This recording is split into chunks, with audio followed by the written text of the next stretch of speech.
स्वागत है मेरे वीडियो एकॉर्ड व्लॉग्स में। आज हम आपको लेकर आए हैं शेरगढ़ के किले पे। तो ये जो रोड आप देख रहे हैं ये शेरगढ़ के किले का मेन रोड है। यही रास्ता है जो शेरगढ़ के किले की तरफ जाता है, जो कि यहाँ पे मुश्किल से 30-35 या कह लीजिए 27-28 बढ़ाने में स्पीड बहुत ज़्यादा दर्द होने लग रहा है। मतलब आप स्पीड से नहीं चला सकते क्योंकि गिट्टी इतना ज़्यादा है कि आप फिसल के गिर सकते हैं। तो हम आपको बता दें कि ये जो शेरगढ़ का किला है ये आपको रोहतास जिले में पड़ेगा, जो कि बिहार में ही पड़ता है। तो चलिए हम आपको वहाँ पे लेके चलते हैं, आपको इस किले के बारे में, इस पहाड़ी के बारे में और यहाँ की सीढ़ियों के बारे में बहुत ही कुछ अनोखा बताते हैं। तो चलिए हम टिकट कटाते हैं, उसके बाद हम वहाँ पे जल्दी से जल्दी चलते हैं।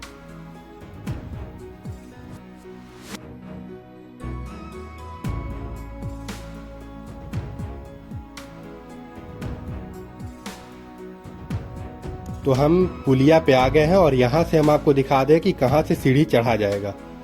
तो ये देखिए वहाँ पे वाइट रंग का एक घर है, उसके बगल में ये सीढ़ी है। तो हम यहाँ से ही चढ़ना शुरू करेंगे। तो हम जल्दी से चलते हैं, टिकट कटाते हैं। तो हम टिकट कटा लिए हैं, 20 रुपए का एक टिकट है।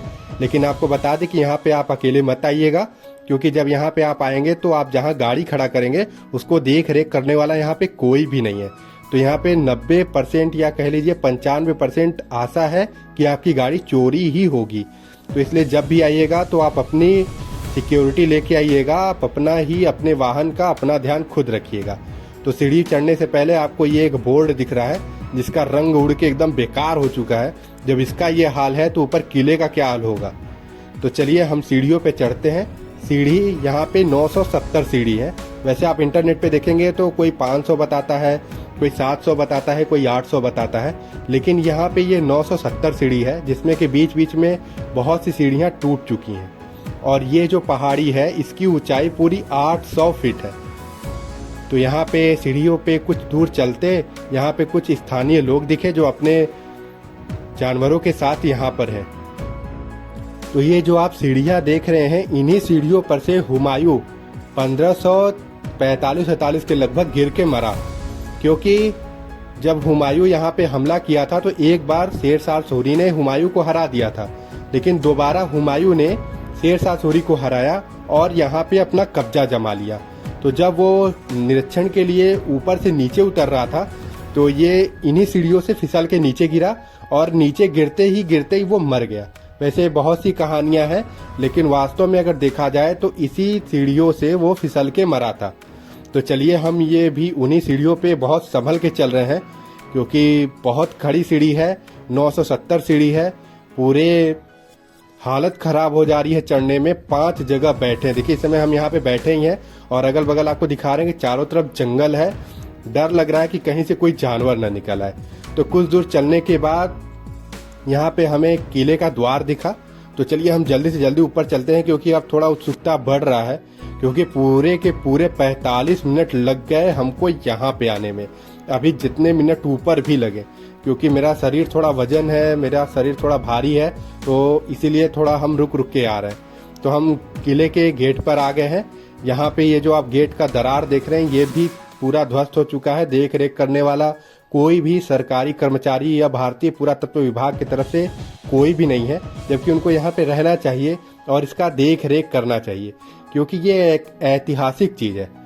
तो चलिए हम ऊपर चलते हैं, हम आपको दिखाते हैं ये ऐतिहासिक चीज़ जिसका देख रेख यहाँ की सरकार या हमारी केंद्र सरकार या भारतीय पुरातत्व विभाग, जिसके अंदर इन किलों का देख रेख आता है, कोई भी देख रेख करना नहीं चाह रहा। ये देखिए गेट पूरी तरह टूट के ध्वस्त हो चुका है। तो हम चलिए ऊपर चलते हैं और ये देखिए पूरी दीवारें अपनी जगह से हट चुकी हैं। मतलब अगर चाहे तो इसको लेप उप करके मजबूत किया जा सकता है, पर कोई फर्क नहीं पड़ता। कोई फंडिंग आती भी होगी तो खा जाते होंगे, कोई से मतलब होता नहीं होगा। तो चलिए हम फाइनली 800 फीट ऊपर चढ़ चुके हैं, 970 सीढ़ी चढ़ चुके हैं। चढ़ने के बाद थोड़ा रिलैक्स हुआ है, तो हम ऊपर आ चुके हैं इसी रास्तों से। तो ये जो स्थान देख रहे हैं ये है गेट का स्थान। यहाँ पे सैनिक विश्राम किया करते थे। आपको बता दें शेरशाह सूरी के समय जो सैनिक थे वो थे, उसके बाद पीढ़ी बीतती गई, समय बीतता गया, लेकिन जब अंग्रेजों का शासन आया तो बिहार पे शासन करने के लिए ये स्थान उन्हें बहुत ही उचित लगा, क्योंकि ये तो एक ऊंचाई पर थी, ऊपर से यहाँ पे उपद्रवी नहीं पहुँच पाते थे। तो ये देखिए नीचे पूरा गीला है क्योंकि बारिश के समय यहाँ पे पानी बहुत चूता है। आप देख रहे हैं पत्थर हैं बहुत पुराने समय के, सब टूट फूट चुके हैं। ये देखिए इनका जुड़ाव तक अपने आप से अलग हो चुका है, तो जाहिर सी बात है ये कमजोर हो चुका है, लेकिन फिर भी अभी सुरक्षित है।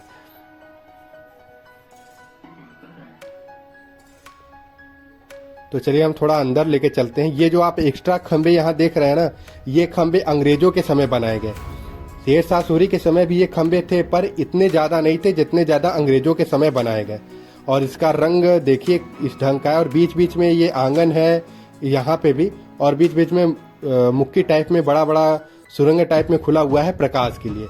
तो यहाँ पे दिन में भी अच्छा खासा प्रकाश रहता है। और ये जो खंबे हैं ये इसलिए बनाए गए अंग्रेजों के समय, ताकि यहाँ पे अंग्रेजी सैनिक या उनसे रिलेटेड जो भी थे यहाँ पे चैन से रह सकें और दुर्ग की रक्षा कर सकें, और आराम से बिहार के कई हिस्सों पे आराम से यहाँ से शासन कर चुके। तो ये इसीलिए यहाँ पे एक्स्ट्रा खंबे बने हुए हैं। तो ये खंबे कुछ उस समय के हैं, कुछ अंग्रेजों के समय के हैं, जो अब समय के साथ ये भी टूटते जा रहे हैं, क्योंकि भारतीय पुरातत्व विभाग को आप जानते ही हैं और भारतीय सिस्टम को भी आप जानते हैं कि उनका देख रेख में कोई ज़्यादा सुझाव होता नहीं है। तो हम ऊपर आ गए हैं।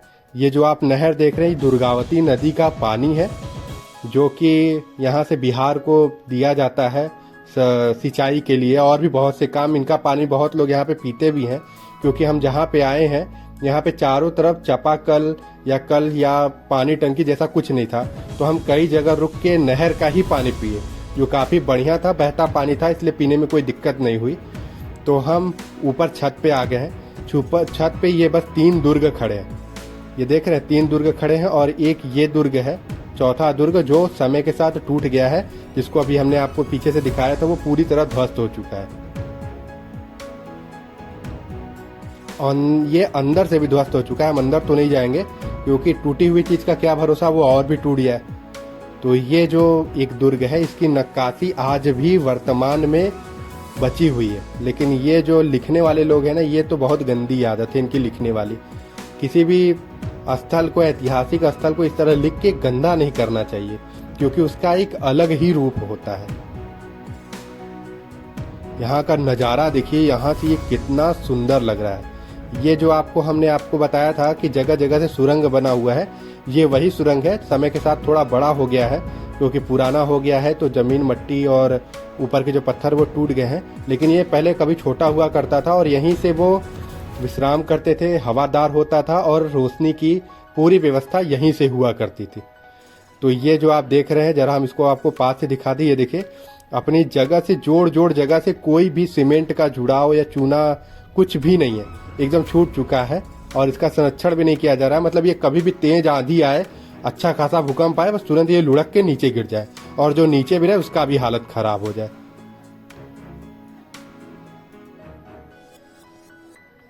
तो इस समय तो यहाँ पे 5 बजे बंद हो जाता है किला। तो यहाँ पे देखिए कुछ व्यक्ति ऊपर आ रहे हैं, पर वो ऊपर आ नहीं पाएंगे पूरी तरह, क्योंकि उनको वापस तुरंत ही जाना पड़ेगा, क्योंकि 5 बजे तक ये किला बंद हो जाता है। हमें थोड़ा देर हो गया है, इसलिए हम जहाँ तक जा पाएंगे वहाँ तक हम आपको दिखा पाएंगे, क्योंकि यहाँ से जो रानी का किला है, यहाँ पे रानी का स्नान करने का जगह है, जहाँ पे रानी का पोखरा है, वो यहाँ से करीब 2.5 किलोमीटर दूर है, वो भी जंगल के रास्ते। तो 5 बजे किला बंद हो जाएगा, थोड़े जाड़े का दिन है, तो वहाँ जाना और वहाँ से वापस आना बहुत ही क्रिटिकल है, क्योंकि जानवरों का भी डर है, कोई है भी नहीं, कोई भी कर्मचारी तक नहीं है, एकदम सूना है। तो इसलिए ज़्यादा रिस्क न लेते हुए जहाँ तक जितना वीडियो बन सकेगा हम बनाएंगे।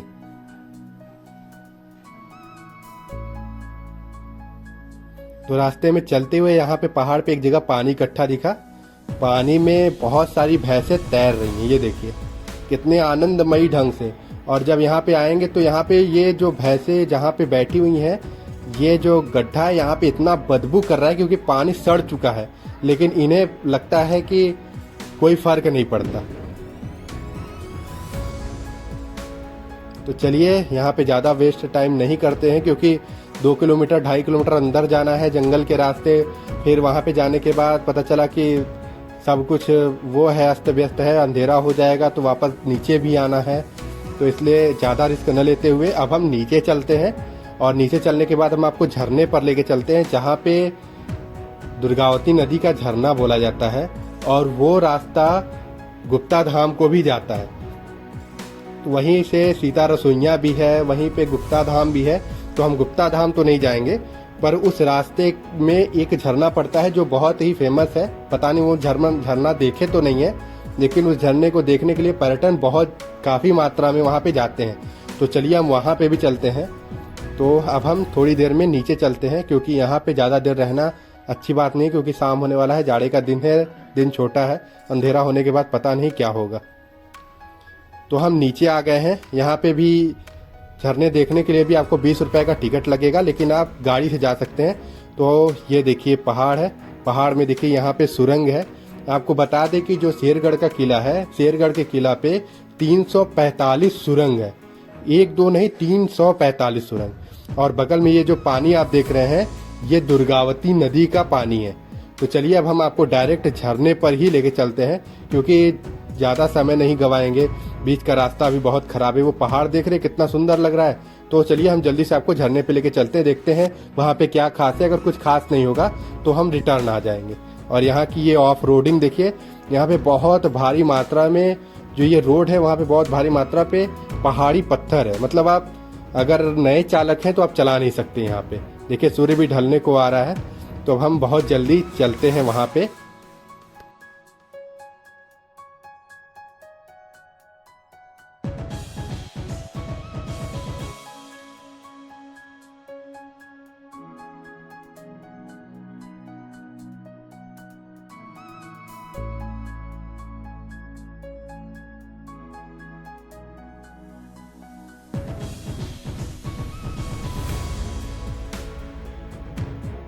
तो हम धीरे धीरे झरने के पास आ गए हैं। तो हम अपनी गाड़ी यहाँ पे खड़ा किए हैं। ये देखिए पूरी तरह गंदी हो चुकी है, बहुत ज़्यादा ऑफ रोडिंग करके आई है ये FZX। तो इसका परफॉर्मेंस तो ऑफ रोड पे बहुत अच्छा था, क्योंकि इसका टायर जो है उसी हिसाब से बनाया गया है। तो चलिए देखते हैं क्या है झरने का खास। ये जो आप पहाड़ी देख रहे हैं, ये बरसाती पानी की वजह से पूरी तरह भींगा हुआ है। तो यहाँ पे कुछ गाड़ियाँ खड़ी हैं, मतलब यहाँ पे कुछ पर्यटक लोग भी हैं। तो चलिए देखते हैं कि यहाँ पे क्या खास है। अगर कुछ खास नहीं होगा तो इतना दूर आना पूरी तरह व्यर्थ हो जाएगा।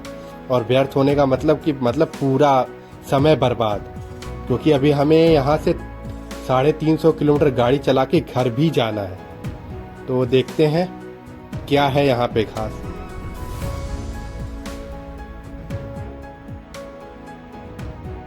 तो यहाँ पे आने के बाद पता चला कि हम झरने के नाम पे बेवकूफ़ बन गए हैं। यहाँ पे ये देखिए बस छोटा सा एक पानी गिरने का स्थान है, तो कोई मतलब नहीं निकला यहाँ पे आने का। तो चलिए पूरा आना वेस्ट हुआ।